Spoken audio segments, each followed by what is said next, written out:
The medical bay of the Celestial Drift hummed with the sterile efficiency of 1,000 automated systems, but none of them could silence the piercing wail echoing through the corridors. Kira pressed her palm against the observation window, watching the small Velkin child thrash against the restraints. The cub, no more than 5 standard years old, screamed with a ferocity that belied its size, its silver fur bristling with terror.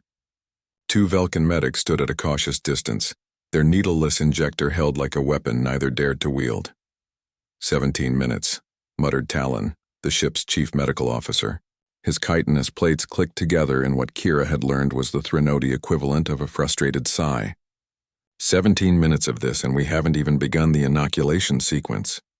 If we don't administer the vaccine within the hour, the crimson fever will spread beyond quarantine.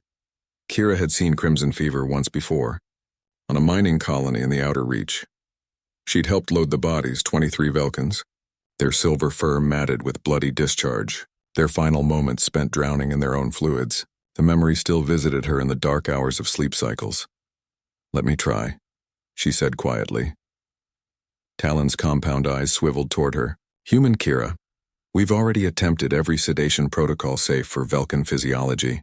The cub's fear response has triggered a metabolic cascade that..." "I'm not talking about drugs." Kira was already moving toward the door. "I'm talking about trust." The moment Kira entered the quarantine chamber, the cub's screams intensified. Its eyes, wide and golden with vertical slits, locked onto her with pure animal panic. The Velkin medics retreated further, their body language radiating relief at her arrival. Humans had a reputation in the galaxy. They were the species that had clawed their way from a death world, survived plagues that should have ended them, and somehow turned their vulnerability into resilience. Other species called them crazy, reckless, too stubborn to know when they were beaten. Kira called it Tuesday. She held up her hands, empty and open. "Hey, little one," she said softly, her voice barely above a whisper. The translator chip in her throat converted her words to Velkin, but she kept her tone gentle, a frequency that needed no translation. The cub's screaming faltered to a whimper. Kira moved slowly, deliberately, until she was kneeling beside the medical platform. Up close she could see the rapid rise and fall of the cub's chest, the way its claws had scored marks into the padding. Fear had a smell, sharp and acrid. "This child reeked of it. That needle looks scary, doesn't it?" Kira said, glancing at the injector still clutched in the medic's trembling hand. "I don't blame you. When I was little, I used to scream too." The cub's ears twitched, a sign of listening. "But you know what I learned?" Kira reached for the injector. The Velkin medic's ears flattened against his skull in surprise, but he handed it over. "I learned that the anticipation is always worse than the reality. And that brave doesn't mean not being scared. Brave means being scared and doing it anyway." Talon's voice crackled through the comm. "Human Kira, what are you—" Kira muted it. She held the injector where the cub could see it clearly. Then without ceremony or hesitation, she rolled up her own sleeve. The cub's eyes widened. "This is a vaccine," Kira explained, positioning the device against her forearm. "It's going to keep you from getting very, very sick, watch." She pressed the trigger. The injector hissed.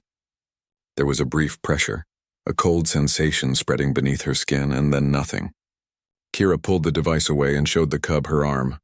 No blood, no wound, just a small circular mark that would fade in minutes. "See? That's all it is." She met the cub's golden eyes. "Now I'm not going to lie to you. It's going to feel weird for a second, like a pinch and a cold feeling together, but it'll be over before you can count to 3. And then you get to go home to your parents and play and run around instead of lying in a hospital bed getting sicker and sicker." The cub's breathing had slowed. Its claws retracted slightly. "The thing about humans," Kira continued, her voice taking on the cadence of a storyteller, "is that we're not the strongest or the fastest or the smartest. We don't have natural armor or claws or telepathy, but we're really, really good at surviving things that hurt, because we understand something important." She leaned closer. "Pain is temporary, but giving up lasts forever." For a long moment, the cub stared at her. Then slowly, almost imperceptibly, it extended one small arm. Kira felt something warm bloom in her chest. Relief mixed with pride. She reloaded the injector with the proper Velkin vaccine and prepared the site with practiced efficiency. "Okay, little one, ready?" Count with me. 1.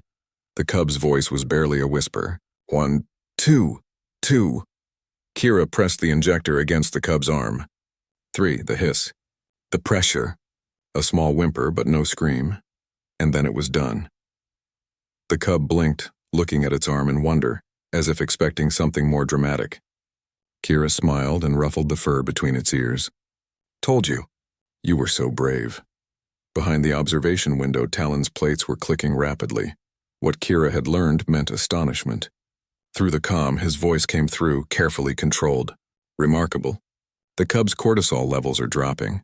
Heart rate normalizing. The door slid open and a Velkan female rushed in. The cub's mother, Kira realized, watching the reunion. The mother scooped up her child, her purring audible even over the medical equipment, tears streaming from her golden eyes. Thank you, she said to Kira in heavily accented standard. Thank you, human.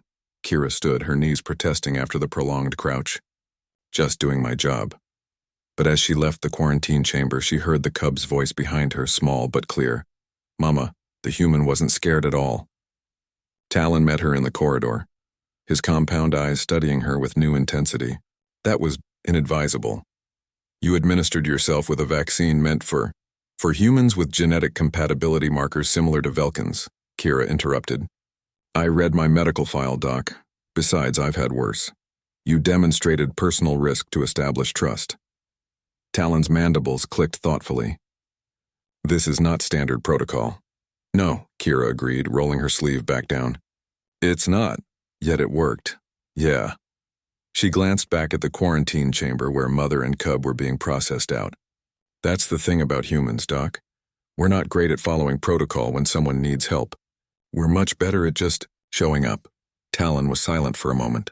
Then, with what might have been respect, perhaps that is why the galaxy needs you. Kira smiled. Or maybe we're just too stubborn to stay out of trouble. But as she walked away, she knew the truth that every human carried in their bones. Courage wasn't the absence of fear. It was rolling up your sleeve first, taking the needle yourself and showing the scared ones that survival was possible. Even when it hurt. Especially when it hurt. Because that's what humans did.